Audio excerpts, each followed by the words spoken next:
baba. Diyan pa rin yung check engine, no? Sign ng pitaka na sinasabi ni Mats Mechanic. Ngayon, meron tayong code na P0303-0AC cylinder 3 misfire detected dito. Okay. Palit tayo ng injector number 3. Palitan natin yung injector number 3.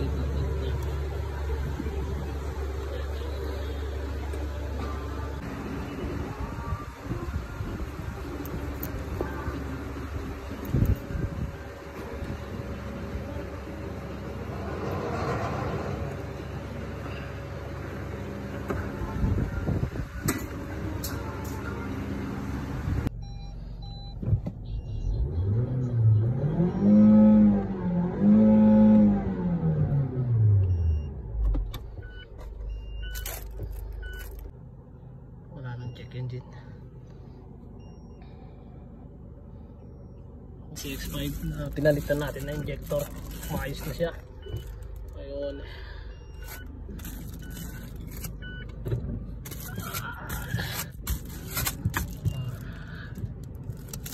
test natin nga siya.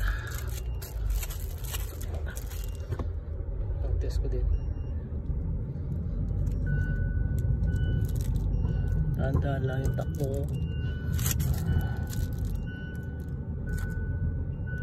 Sa 20 lang dito. Hindi tayo makapatakbo ng mabilis.